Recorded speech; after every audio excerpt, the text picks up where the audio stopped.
you know, Bo Nix and Peyton get a little bit of a break with scheduling. So you open with Seattle, but it's a brand new staff. You also have Vegas at the end of it. You're at the Jets. But again, the Jets are, what are the Jets? You're at Tampa, winnable. Pittsburgh at home with a quarterback issue. You start looking at the first. Now, it gets a little tougher after that. But what is, I mean, I don't know. I look at that with a rookie quarterback, and Minnesota's early schedule is landmines everywhere. I look at this and I think, pretty workable. What is realistic as somebody who knows players there, Sean Payton privately? What do you think is workable in the first 5 or 6 weeks?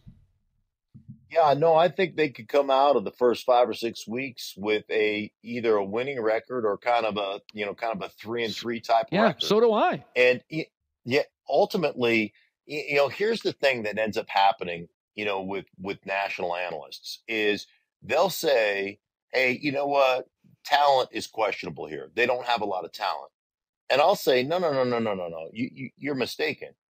They don't have a lot of name value. Yeah. They have a lot of talent, but the talent that they have hasn't created a name for itself yet.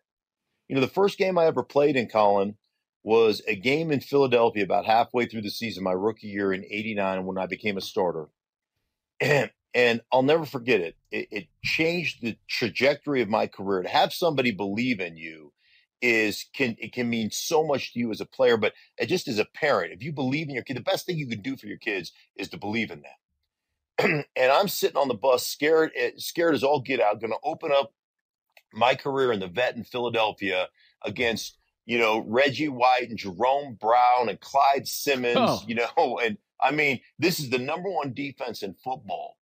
And our quarterback is Doug Williams, and he walked on the bus, and he walks by me. And then he stops, and he turns around, and he backs back up, and he taps me on the shoulder. I take out my headphones, and he said, listen, the only difference between you and them is they had a chance to go out and make a name for themselves. And he goes, and today, you have a chance to go out and make a name for yourself.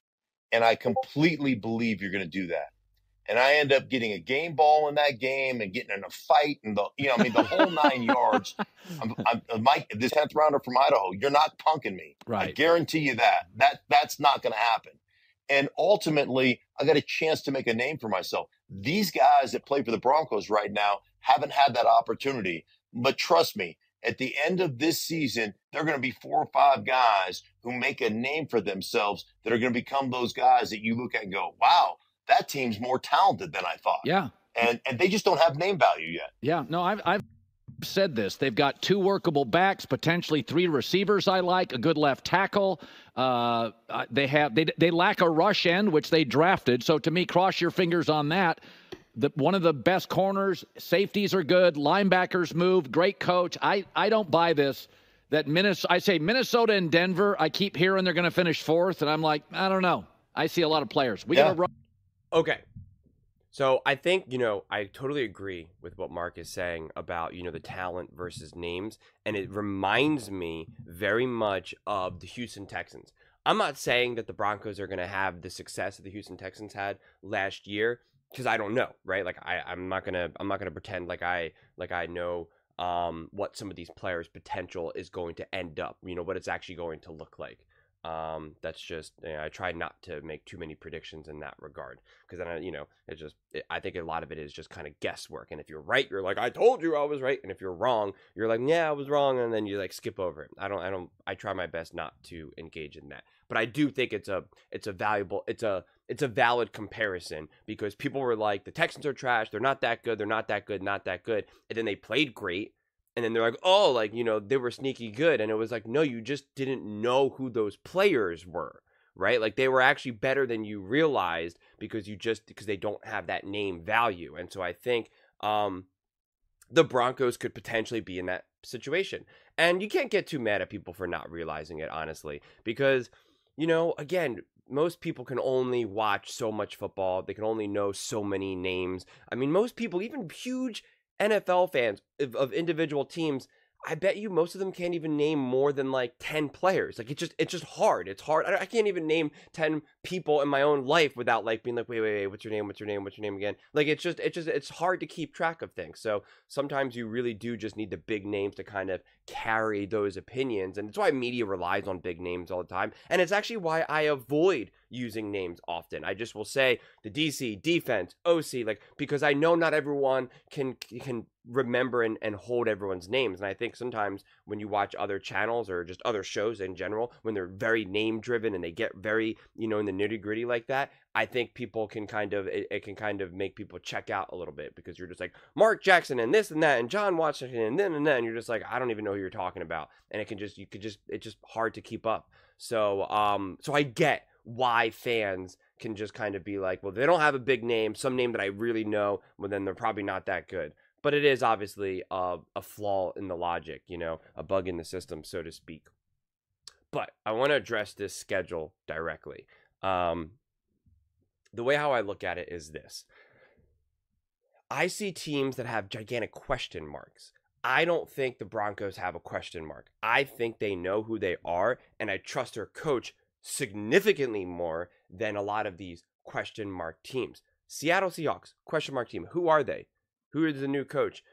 What is Geno Smith going to be like? Is Geno Smith going to be able to be the quarterback the whole time? Like what's actually the situation here? The Steelers, gigantic question mark. Who is the literal quarterback? And whether they decide on which quarterback, is that quarterback actually going to be a legitimately good quarterback?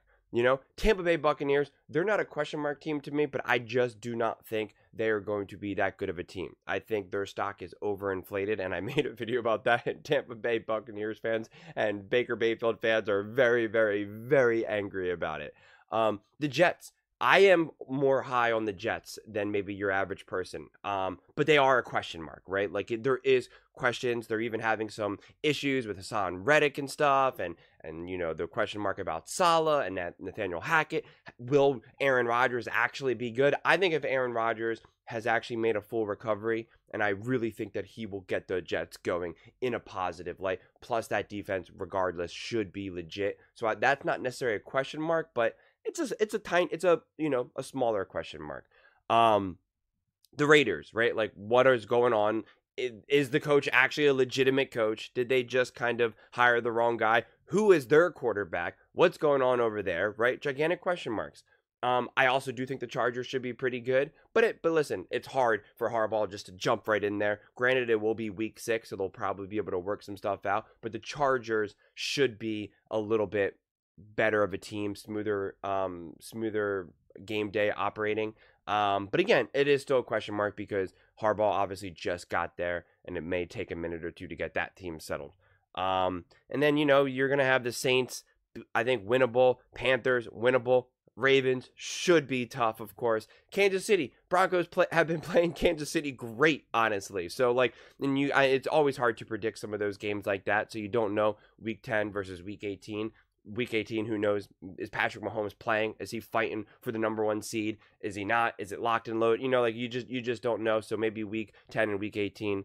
The Falcons, I think, should be pretty good. But again, they could have a question mark. Is Kirk Cousins fully healthy? Is Penix now playing? And have they already kind of punted the season? And now this is more of like just a rookie year for Penix. And it's kind of like, yeah, we'll see what happens. Obviously, Raiders again. The Browns, question mark. Who the heck is Deshaun Watson? Is he actually finally being a quarterback again? Or is he just kind of having this up and down year? And Colts, what's going on with AR? Is he ready? Is he healthy? Has he made it to week 15? I don't know.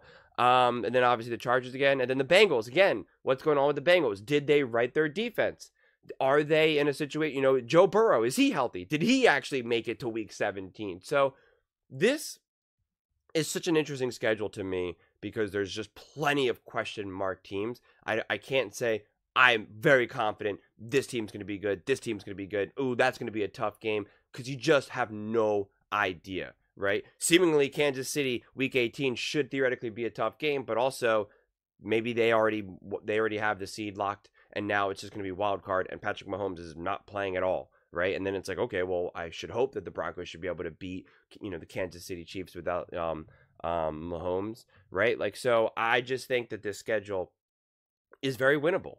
Very winnable, but there are question marks. For all we know, Justin Fields steps up for the Steelers or Russell Wilson, and they hit the ground running, and they're legit.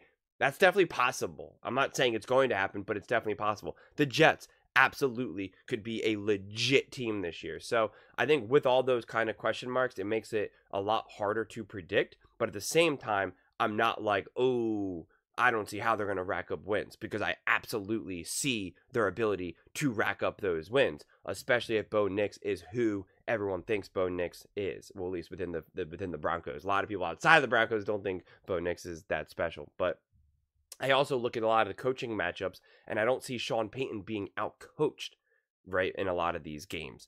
Obviously, there's going to be some formidable foes like Andy Reid, Harbaugh, but for the most part, I'm not seeing where many games where the Broncos are just going to be out-schemed, outplayed, and just outmanned. So I think the Broncos could be sneaky good this year, not unlike what happened with the Texans.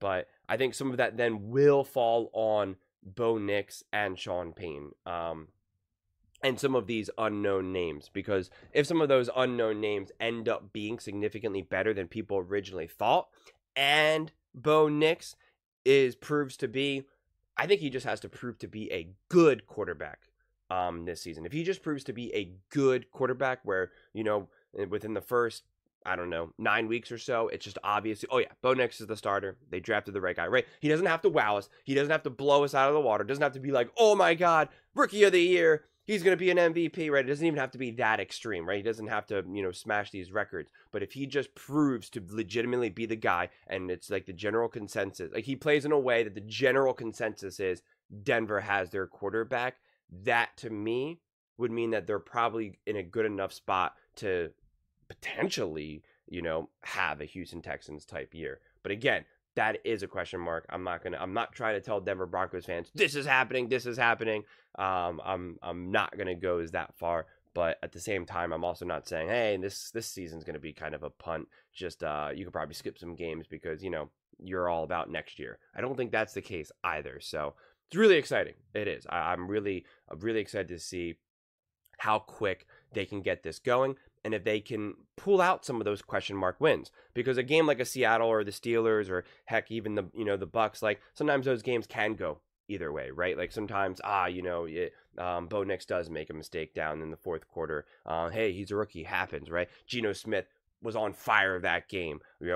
Justin Fields was able to run for 200 yards. Like those things, of course, happen throughout an NFL season, but it just depends on when do you play this team, at what moment, who's firing on all cylinders and who's not. So I think that's why Mark was saying they could have a winning record in those first 4, 5, 6 weeks, or it could be a 3-3 type thing. And I think that's totally fair, right? It is. I can see it going either way. So I'm excited. But those are just my thoughts. I would absolutely love to hear yours. What do you guys all think?